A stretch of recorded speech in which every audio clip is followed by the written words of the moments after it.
safeguarding yourself against identity theft and the potential for fraudulent tax filings. You all know SandySowder. She is with Liberty Tax.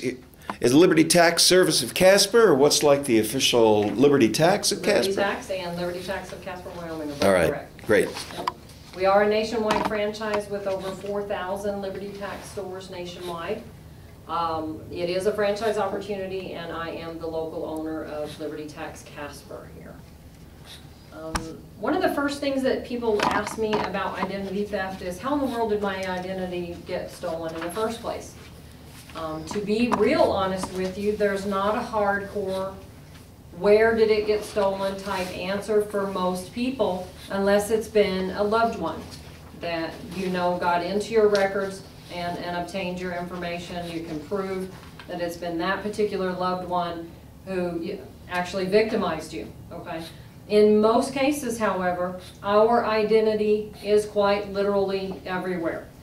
Some of these examples in Alabama, a woman, Sasha Webb, was sentenced to 70 months imprisonment for her involvement in stolen identity tax refund fraud schemes. And in this case, this particular person was a clerk at the Alabama Department of Corrections facility. The individuals she was stealing identity from were all prison inmates. At that particular time, prison inmates, and still to this day, if they're a full-time prison inmate, they've been in there for an entire year, they don't really have any income to file a tax return on unless fraudulent income is created. So this particular person who was found guilty was literally stealing birth dates and Social Security information right from the employment records and right from the prison records where she worked. Okay, so she was an actual employee who had access to sensitive information. Those types of things can happen certainly to any business. Any business can do a background check. They can do all their precautionary measures before hiring someone. Can any of us be guaranteed we're not hiring someone who's decided to take on criminal activities who's never done so before? Well, none of us can. We can all put all the safeguards in place that we would like. However, people, for whatever reason, will occasionally see the opportunity for ill-gotten gains. It looks too simple and too tempting for them to turn around and walk away and say no. Almost anywhere that you can think of that you've made application for credit, any doctor's office you've been to, any pharmaceutical company you've been to, and let's say you're traveling.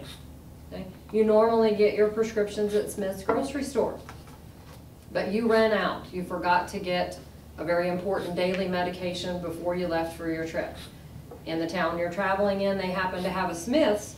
In order for you to get that prescription refilled, you literally have to have your profile transferred from one Smith's to another Smith's. Okay? Now, do we all want to love and honor our local pharmaceutical companies? Of course we do. I'm a loyal Smith shopper myself, been there 20 years, and I'm not trying to pick on Smith's per se. However, in that data transfer, is your information available over the web while it's being transferred from one store to another? It most certainly is. Okay. Now, I don't want to think about that ever happening from our local pharmacy, but in reality, again, that local pharmacy takes every precaution that they can to hire good staff, put firewalls in place, and secure their information. But we all know nowadays that hackers are very skilled and very good at what they do. Okay? And so, quite literally, anywhere your Social Security, your name, and your birth date has ever been recorded is subject to theft, okay, or misuse by those very individuals that we place in our trust to protect our information. Okay, does that make sense?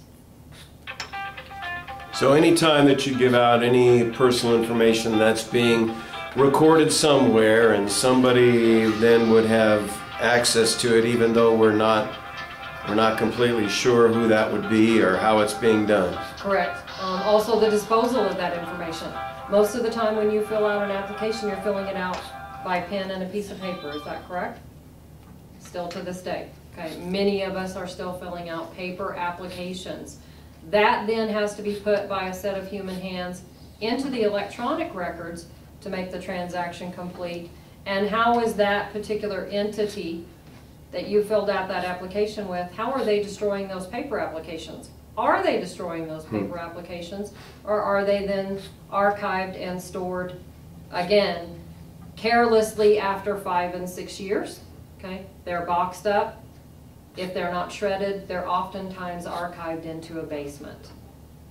Guess who has access to those cleaning basements? Everyone from the cleaning staff all the way on up in many cases. Okay, so as we go forward in what we call the big information age, I'm sure you've all heard about that. Everything is at some point, if it wasn't on electronic records, it's now being converted and stored via electronic records. Therein lies another problem. Once it becomes part of electronic records, it's often stored in what is referred to as the cloud. So everybody heard that particular piece of terminology? The cloud itself, the simplest way to explain that to you is that data is stored in massive facilities. We have one here in Wyoming and Cheyenne. They're massive data facilities that can hold numerous teraflops of information.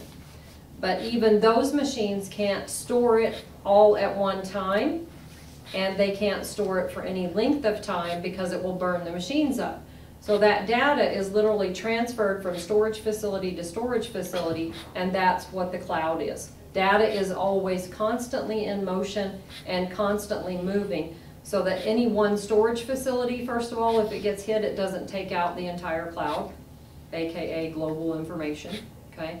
Also, to keep that data flowing and keep it moving and make sure that there's enough space to hold all of the ever-growing information for not just the United States, but many global nations as well, okay? So with it being part of airwaves going around, as these individuals who are good at these computer, they used to be called hacking, I'm sure there's you know, lots of other titles for those types of individuals. They get smarter, and so therefore the need for security and other encryption measures get stringent and more stringent all the time. The IRS themselves is working hard at putting 3 layers of encryption on data that passes through IRS data banks. I'm sure that you've all heard in the news about the hacking into of state and the Social Security Administration records, Medicare records. All of these things are things that should be concerning you. Okay? Whether you're already on Medicare, whether you're already on Social Security or not, if you've even started that application process, then your information is all part of that organization that's already been attacked once. Will it stop? I'm afraid not. Okay. The IRS does predict that each and every American citizen will be the victim of identity theft within the next 7 years, if it hasn't already happened to you. Okay? I have a question, and I don't know if they've taken steps to change this or not, but I've even heard that sometimes the bad guys will go into cemeteries and look for and look for birth dates and all of like small children who didn't live very long, so therefore would not have a social security number or that kind of thing, and there it is on the gravestone where they've got the name and the date of birth and all that, and then they go ahead and can apply for, you know, social security numbers and credit and all that kind of thing. Is that still being done, or have they taken steps to stop that? Yes, that's a very good question. They've taken a lot of steps to stop that. Social Security numbers are now requested and ordered on a hospital level when a child is born. If you're one of those new age moms who wants to participate in the birthing moms and the at-home care, even those midwives, which are still in existence, are now being trained to fill out the Social Security application. That is to be done now within a specific time frame. If the child, once the child is born, you have, I believe it's now just 90 days to get the Social Security application in process. If it's not done in that 90-day time frame, there are numerous documents that need to be had, including mother and father's birth certificate, and oftentimes now both parents are required to be present to sign those applications. Okay. So yes, the Social Security Administration themselves is aware of that particular problem. They've taken definitive steps to stop those types of identity theft. That type of identity theft is more for the person trying to completely create a whole new identity. Mm-hmm. The identity theft that I'm talking about today is where they can get your name, your Social Security number, and your birth date, and do just as Scott described. Take out credit cards, rake up large credit card bills. They can even check themselves into the hospital, into an emergency room. Oftentimes hospitals did not used to actually check our ID. They would take our word for it when we're sick and in the emergency room for who we are, where we work, what's our Social Security, and what's our birth date. So even in medical records, your profile can be distorted. Now, what would be the problem with that? Other than they're eventually going to find out that the name maybe doesn't match up to the Social Security number provided. But are we our number in an electronic age? Okay. If it shows in your Social Security profile that you've been treated for cocaine abuse, are you going to be treated differently in the ambulance on the way to the hospital? Or treated incorrectly? Okay. All of these types of areas are areas where everything is tied to our Social Security number. So identity theft nowadays doesn't just mean that someone's getting money with ill-gotten gains. Identity theft can quite literally mean the dirtying up of your medical records, okay, with information that has been falsified. People will check in using a false name, Jane Smith, okay, your Social Security number, for instance, because they happen to get a hold of your Social Security number somewhere, and an incorrect birth date. That's not going to be corrected by the medical authorities until directed to do so. They're all going to link that to that Social Security number, whether the name is right, the birth date's wrong, the address is wrong. In the medical profiles, they don't mesh that at this point to see, is this all the same person? Is this all the same? Does all of this information belong to this Social Security number? And that can be a real problem again with, are you going to be treated properly? Are you going to receive your prescription medications, or are you going to receive someone else's prescription medications when you check into the hospital? So there's a number of ways that we need to protect ourselves and our Social Security numbers. There are a number of organizations that will help you do just that, as a matter of fact. Okay? A little ways into the pamphlet that I've given you are some various different ways that thieves will try to glean the information that they need. The most common one, of course, is the hacking of databases. And by hacking, I mean a person who's very, very good at computers literally worms their way into a computer they are not normally in control of and retrieve data information off of those computers via the World Wide Web. Some of the old-fashioned ways that thieves can still obtain personal information, or do all of you still carry your Social Security card with you in your wallet? Mm-hmm. Was instructed not to. Social Security told me not to do that. Yeah. Awesome. But good idea. I think there's a problem with that because I am instructed to maintain my Medicare card. You are. And those numbers are extremely close to the same. I mean, they're almost very, very, very close to the same. They're very, very, very close to the same. You might want to separate them, and you might want to keep... Separate what? Separate your Social Security number. I don't carry that. You don't carry that? I do carry the Medicare card. The Medicare card. And the number is close enough that someone that knows, like you, what's going on, can figure it out. Would be able to figure it out from Yeah. there. A lot of insurance cards also still carry. So if you still, for instance, have maybe a Blue Cross Blue Shield supplementary insurance, a lot of those still carry enough information on that insurance card that those can be obtained also. So you're saying we should not carry the Social Security card? The Social Security Administration is now saying separate that from your wallet, keep it in a safe at home, and only provide it when it is absolutely necessary. There are still tons of applications that ask for your name and your Social Security number when the asking authority really doesn't need your Social Security number. Yes. Okay, so I know I'm from from generation just behind yours, sir. And we were taught to keep our Social Security cards with us. I actually did not get my Social Security card until I was 15, when I was getting ready to make application for my very first job. Yep. So they weren't issued at birth like they are for children now. And so I was taught my whole life, have your driver's license, your Social Security card handy. Everywhere you go, they're going to need it. So whenever I was told for the first time, don't carry it with the rest of my important documents, I thought, well, what in the world am I going to do with it? Because keeping it in a safety deposit box can be very inconvenient. If you need it, you need to be able to put your hands on it. What we now recommend is a fire-safe locking box that you keep at home to keep some important documents in, and in the event of a fire or some other type of catastrophe at home, it would survive those incidences and still be available to you. You don't need anything expensive. Do make sure that it's fire safe and watertight, and keep all of those documents at home. If someone needs it bad enough, you can always go back and retrieve it and bring it back to them. However, you're going to find that a big majority, they're estimating somewhere between 60 and 75% of all applications that we fill out, while they ask for our Social Security number, it's not 100% necessary.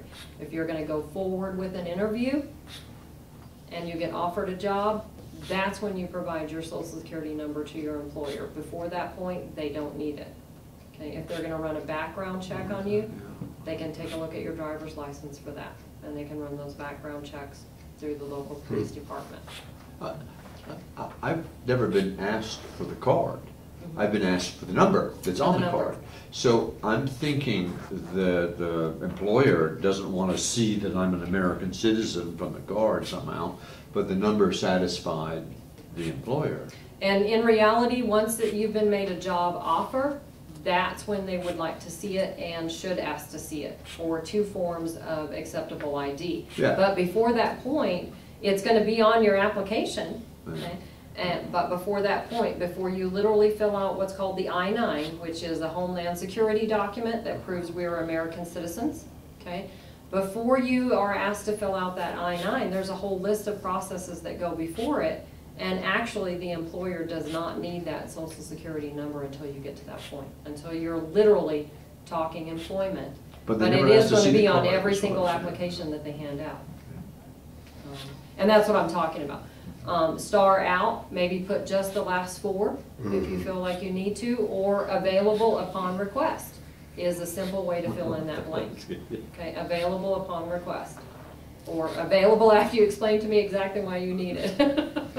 Available on I-9. on the I-9. Yes, right. And that really Well should said. be one of the Well few said. places where it's recorded. So are there, like, can you, who should you show your Social Security number to? Your employer, the IRS? Who else do you need to? There's going to be very few places that are going to need Yeah. it. Once you establish insurance, an insurance provider is going to need it to link everything to your number, but they, again, are only going to need it once. They shouldn't need it repeatedly. I mean, you shouldn't have to show it to get your electricity turned on at a new place or something. Right? Yeah, things like that really do not need our Social Security numbers. I know for years, though, that's been one of the things that they ask for. And they themselves will say that it's for credit reporting purposes. Should you ever get behind on your utilities and they have to go after you for credit, then again, you become your number. Does that make sense? Mm-hmm. But they can do that. You're saying they can do that with your driver's license number. Correct. They should be able to do that with your driver's license profile. Okay. Connect you back to who you are. Okay. How many of you have computers, at-home computers, or use laptops, iDevices, portable devices? Be careful about storing passwords and personal information embedded in those pieces of software. Okay? Because eventually we get tired of them, or we maybe want to give one to one of our grandkids before they go away to college and buy ourselves a newer, better model. Okay? Once you give away that computer and it's out of your hands, you don't know what's going to happen to it after that point. So be very careful putting all that information embedded into a computer program. Okay. I'll say for bank account information through your different banks. Again, we are our number, and they're going to want it for the reporting of income. If you have an interest-bearing account, they're going to need to report that interest under your number. Just make sure that you can connect in your mind, is this an organization that should need access to my Social Security profile for any reason? Okay, before giving them the number. Well, we get our monthly statement with every check that we write and all that business electronically to balance to. Right. How safe is that? It's as safe as any of us can be in the world. Encryption is pretty safe. Encryption by the banks is triple fold, and that's why the IRS is moving to putting theirs triple fold as well. Most of the more modern banks, you'll still have a few small credit unions and things like that that won't have adequate encryption, but the biggest majority of banks now do send encrypted files. I noticed here in the last year that my bank uses the last four digits of Social Security, or the account number. And not even the entire account number. Yeah, on the statement, but then we filled out an application with Wells Fargo, and they wanted the last 6 numbers. And that's getting pretty close. Pretty close, because you know, if you're a Wyoming resident all your life, you've got the same 3 first numbers. Correct. I bank online and with Wells Fargo, and I've done it. I was spooked to do it for quite a while, but I've started doing it, and I probably count like Uncle Scrooge. I look at my dollars every week, probably every other day. And I would think that a hacker would get to see that I'm looking at my stuff a lot, so I don't know, but the idea being by looking at it a lot, I'd be able to blow the whistle early on. Yes. If indeed that's happening. Keeping the pulse on what's happening by using your electronic tools is very smart. Make sure you yourself have a good security program and a firewall. If you're all in a PC platform, I can recommend Microsoft Security Essentials. It's proven and free. There's a lot of good security programs out there though. But make sure that you are using an antivirus, anti-malware, and that you do have your firewall turned on. Whenever you're checking out with an internet purchase, you should also see a locking symbol up in the toolbar. Okay? And the symbol HTTPS means that you are operating in a secure web environment. Okay, always look for those types of things. Entities who do pose fraudulent websites have been very good at mirroring websites, including the United States government and the IRS themselves. The U.S. government's electronic payment system has been mirrored very convincingly, and Microsoft has even been the victim of mirroring. Okay. So be very careful when downloading softwares. There should be an 800 number when downloading software so that you can verify, if you need to, that you are in the right place. Once you start any of those types of downloading or purchasing processes though, you should be routed to an HTTPS or a secure website on the World Wide Web. Okay. And that'll be a big warning to you if you do not see that. After the HTT, if you do not see the S, that's a big warning sign that you're not in a secure environment and you're about to do a transaction that you feel should be secure. You might want to call customer service and make sure you're actually in the right execution area of their software.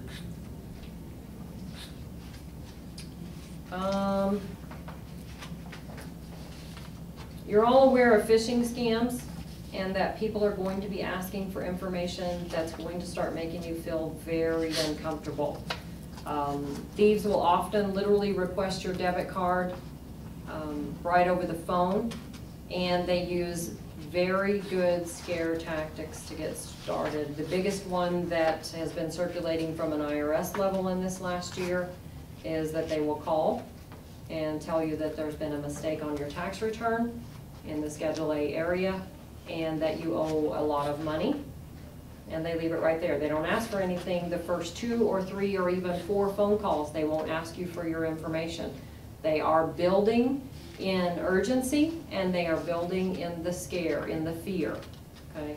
And so the 3rd or 4th phone call will tell you that you have a sheriff's representative with an IRS agent on their way to your home. Okay? brew a pot of tea, and enjoy a nice conversation. They're not ever gonna show up. Okay? Those are all phishing scams, and what they're ultimately looking to do is to have you give them your routing and account information for checking so they can go directly into your account, or they're looking for you to give them a debit card to make them go away. They are all scams. Right from the very first one, start out by saying, I know you're not with the IRS, and I have recorded the phone number. And the nice lady at Liberty Tax will be more than happy to take that phone number and turn it into the IRS for you. Yeah. Okay. Just- We had someone from Casper Police Department who was here just a couple of weeks, well, last week, and was saying the same thing, that they don't get involved in going to someone's house for a tax issue. Yes, they don't. Not unless you've been under audit and you're working with an agent already, and he tells you specifically, I'm gonna come out and visit you so we can look at XYZ records, okay? You'll have an appointment way in advance, you'll know exactly when and where they're going to arrive. No, And they will I never like just you. come knocking on your door. Now, if you're a business owner, they may occasionally come knocking on the door of the business, as they have a right to do if you're behind with taxes, but not before no less than 7 notifications have been sent your way. The last 3 of which will be certified, so that they can double check that they're sending out to an address that's in receivership before they would ever send a collections agent to the door. And then he is only going to come demanding documents. He's not going to come demanding, who are you? Give me your credit card and these types of things. So that would be the only time that you would receive a visit from an IRS agent, but not before knowing well in advance of that particular appointment coming your way. Okay? They're never going to call you by phone. The IRS does prefer to work by correspondence, and to this day, many number of institutions prefer to send out a written notification to you and have you be the one to come into their office so that you can discuss your business transaction. Okay. Naturally, thieves can also hack into things such as our banking institution, Pacific Power, you know, all of our utility organizations at any given time are subject to those types of things. So just be very careful. And as individuals, we're often surprised by how public our information is. Okay?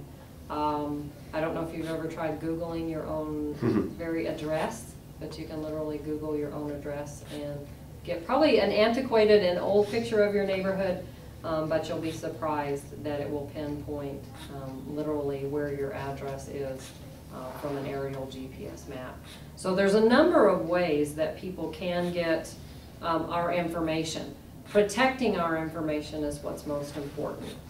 There's an organization called LifeLock that will help you monitor your credit and lock up your profile. They're very reputable and quickly growing. On this identity theft information for taxpayers that I handed you out, number 3 here is the 800 number to the big 3. There's 1, 2, 3 credit agencies. You can literally deal with these agencies directly for a modest fee. I believe it's gone from $5 to $10 per year to literally lock your Social Security number and your profile. And then you would be responsible to call them yourself through a series of security questions that you'll establish with them. When you lock it, you can, of course, unlock it when you want to go obtain, for instance, a new car or get a new credit Now, card. you're saying that any one of those 3 numbers, you can lock your Social Security number? If you go directly to them, you'll need to go to each one of the 3 Yeah. and lock it up with each one of them. But those are the 3 major credit organizations used by the United States. Well, I've contacted all those 2 or 3 years ago. Excellent. Yeah.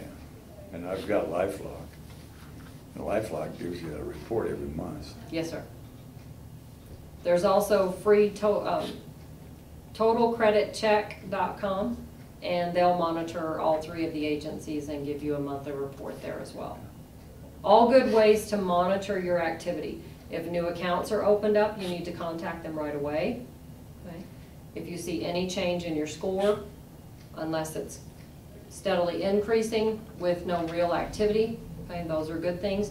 If for some reason your credit score goes down, something's happened. You need to take a quick look at it. Okay, so Well, if if you're I've got- already in the habit of monitoring it monthly, you're well ahead of the game. If I've got LifeLock, I really don't need to be.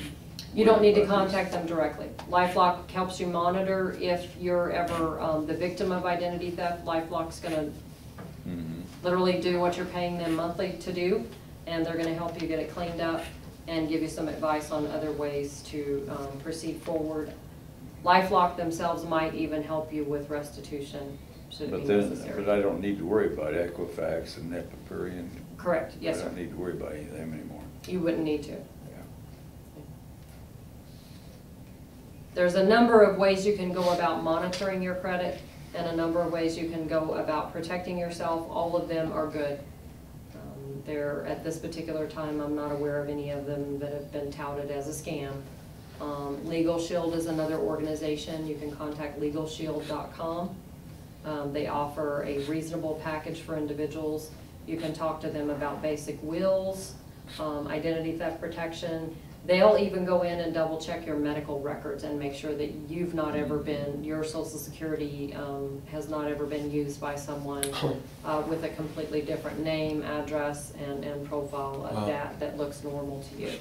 So Legal Shield is a very good organization. Much like LifeLock, they have a small monthly fee. They're available for other issues as well, but identity theft protection through Legal Shield is wonderful representation. They look at all 5 areas where we can be hit. Credit, medical history, banking history, and then work history and workman's comp. So they look at all the areas where your Social Security could be used and go in, if you've ever been the victim, certainly, and help you clean it up after the fact. Once you become a member, if you'd like for them to do a cursory review so that they know about what your level of activities have been, then they'll also perform that for you.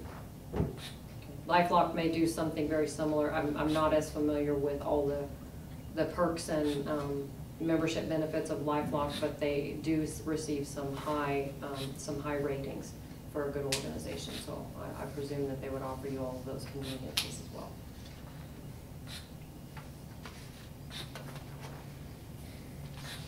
There's a number of political initiatives visited in this particular publication for you. The IRS and the politicians in Washington themselves, as many of them have now been victims also. A position of power, it is not one that prevents you from having this happen to you. You simply only need to be a U.S. citizen in possession of a Social Security card, apparently. They are aware of the ever increasing and growing problem. So there are many initiatives that you'll hear about over the next 2 years as far as how do we protect this in an information age. There's going to be a number of things coming forth. By this October, everyone who has credit cards and debit cards should be receiving a new card. These new cards will have chips. Yes, sir, they will have chips in the card. Again, to help with people creating a card and using your magnetic strip. Okay. How soon? Those are supposed to be issued by October. I believe it's October 15th. Really? I've started getting them already, which is interesting to me. And I don't know, I think it's just American Express is the only one that I've gotten so far. Do they tell you, when they send it to you, do they? Yeah, it's different. It's got the little thing right there. It's got a little puzzle thing, looks like a little puzzle thing. Yeah. I don't have mine. I don't Yeah. have mine. Yeah, you'll be getting some new ones for any cards, any debit cards or credit cards that you have. Merchants have to have their machines out by October 15th, so the new cards may have until October 30th. There was something about being able to read the strip on, that was the idea, is to get away from the strip, I think. Yes, sir, it is. Yeah. All new credit card machines for merchants will have to be chip compatible. Yeah. So the old-fashioned ones that just are able to swipe the magnetic strip won't work after that particular Yep. point. Oh, really? These and other initiatives are what we're going to see going forward as all these entities do their very best. Certainly identity theft hurts us as individuals, but it hurts big corporations even more. As you can imagine, someone who goes out and rakes up $10,000 of ill-gotten gain, if they're not ever caught, the companies that issued them that credit are the ones who ultimately have to pay for that. So as American citizens, of course, it hurts our taxes, and it hurts our consumer prices, because if these companies have to absorb such huge losses, you're not talking 2 or 3 shirts like we used to with shoplifting. We're talking thousands and sometimes millions of dollars that these large corporations are just, it's disappearing out of thin air. And that will eventually, of course, have to be passed on to the consumer as well. So identity theft hurts everyone, everywhere, not just the specific victim at the time, but all of us as consumers.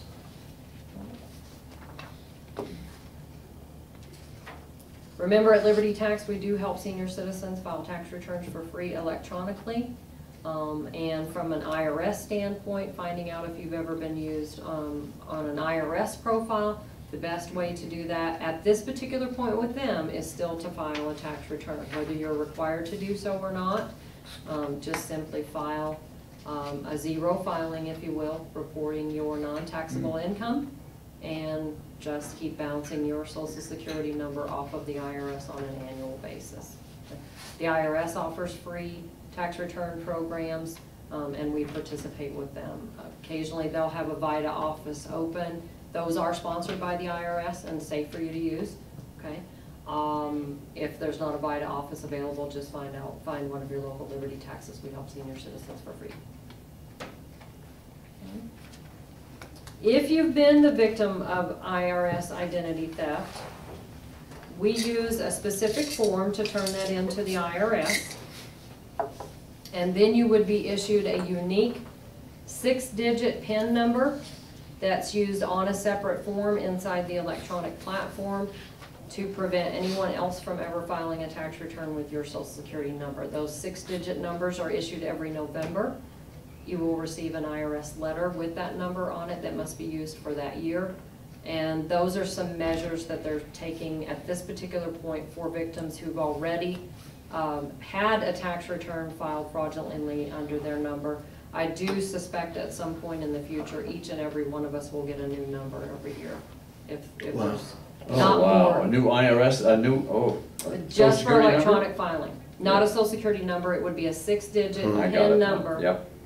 That would be electronically assigned and then mailed out to each individual. That, of course, is going to require us as American citizens to keep our profile updated with the IRS, which can sometimes be challenging for the transient generation that has a tendency to move around every 6 to 9 months. Okay. I know many of the younger generation are very poor at keeping their profile up to date with the IRS, making sure that the IRS has their correct mailing address where they can get correspondence to them. Again, that's the most guaranteed way that the IRS is reaching you, is to send it to your mailing address. Okay.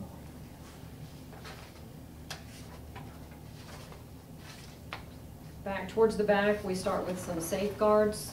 Again, it starts right at the top. Do not give your Social Security number to anyone. It may be on that application. That does not mean it's absolutely required for you to divulge, okay? If you are required to give your Social Security number, you are entitled to ask what safeguards they have in place to keep it confidential. Who do they share your information with and why? All these types of things are your right to ask and your right to know.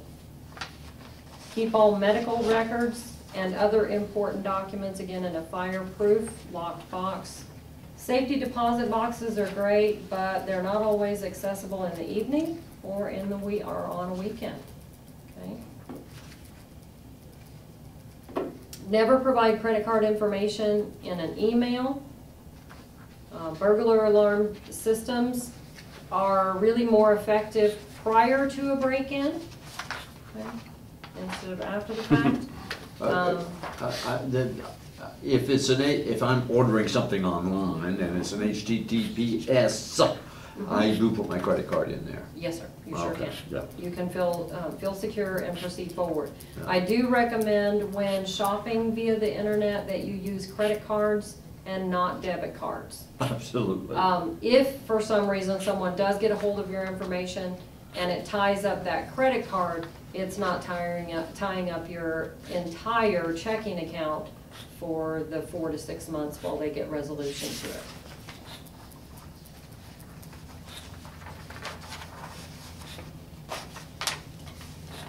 When seeking tax assistance for filing your taxes, again, please go to reputable authorities, directly to the IRS. VITA offices are established by the IRS themselves, okay? And then companies such as H&R Block, Jackson Hewitt, and Liberty Tax Service all work closely with the IRS for identity theft protection and are participating in their initiatives going forward with encryption. So make sure you go to a name that you can trust, okay? These are different ways you might run into, if you've been a victim, various different ways that you're gonna find out, okay? If you've been the victim of identity theft, again, the organization Legal Shield is a good one for helping you fix it and correct it in an expedient fashion, and then helping to protect you going forward. If you already belong to LifeLock, I know that they're just as aggressive with getting things stopped and even notifying you of activity that does not appear to be your normal type of activity. When traveling abroad, be sure that you notify your bank and credit card companies exactly where you're going and whether or not you plan to be doing any shopping. Okay. I've done that. And the credit card people are wonderful. They say, thank you very much, and when are you coming back? And Exactly. give it all to them, and everything just goes smooth. And then they'll watch, because if you do have a tendency to travel abroad, again, your credit card information could fall into the wrong hands. If you visit, for instance, Spain, and another month later they see a charge come from China, most of the time your bank or your credit card organization is going to stop it and also contact you and find out if you extended your trip or are you already back and is this a legitimate charge, okay? Always check your statements, your monthly statements for any fishy activity, both your checking account and your credit card statements. Often the identity theft itself starts on a very small scale until they see that they've probably got someone who doesn't watch things very close. They'll start with transactions of $8 or $9, 1 or 2 months in a row. The next thing you know, you have a $10,000 transaction, okay? So watch your statements very closely and look at all charges, including the small ones, okay? Including the small ones. Again, the information for reporting to the 3 credit companies. Make sure that they freeze your credit anytime you see any credit used that you know you did not initiate yourself. Contact all organizations that you can to remove yourself from marketing lists. If you do like to browse the internet, be careful when you make a purchase. There's usually a box that says, I wish to receive future correspondence about sales. Uncheck those boxes. The fewer places that you're receiving junk mail and junk email, the more tightly you're monitoring your activities. Okay? If you're receiving about 20 pieces of junk mail or email a day, you're getting too much. Okay? Unsubscribe yourself from those junk emails, and certainly contact organizations to remove yourself from catalog lists. Okay. Anything that happens to our credit does stay on our credit report for 7 years.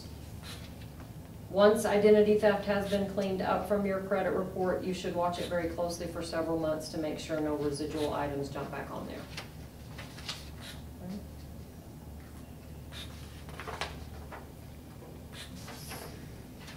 Any letters, phone contact of someone claiming to be the IRS, okay, please turn those in to the irs.gov themselves. They have a whistleblower program, or feel free to contact Liberty Tax. We'll take all the information and take it from there for you.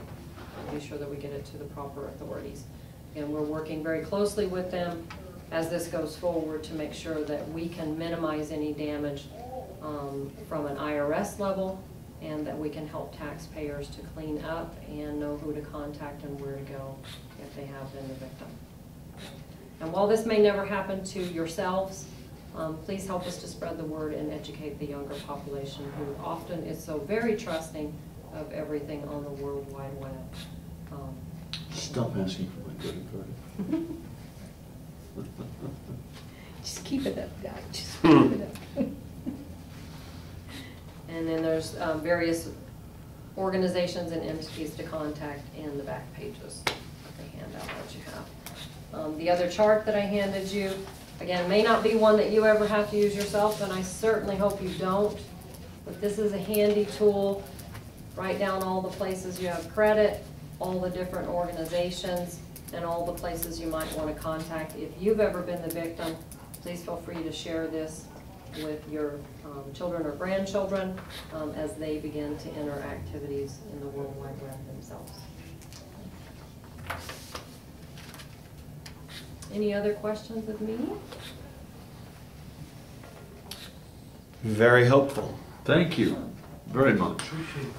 Liberty Tax will be holding a free tax course. So that starts in October.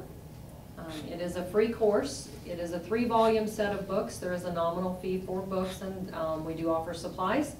And the course itself is free. It's 3 college credit hours or 15 continuing education credit hours for those who are already in possession of a PTIN. Staying up with the ever-changing tax laws is incredibly important. And if you do like to self-file, we invite you to either the 10-week intense course, 2 days a week or 2 nights a week for 10 weeks, or the 1-week do-it-yourself course if you just simply need a refresher on the new rules and laws. I'm going to leave some information if any of you would be interested in our course, or you know someone who might be interested, please have them give us a call. Awesome. Awesome. Great. Thank you. Thank you. Thank you.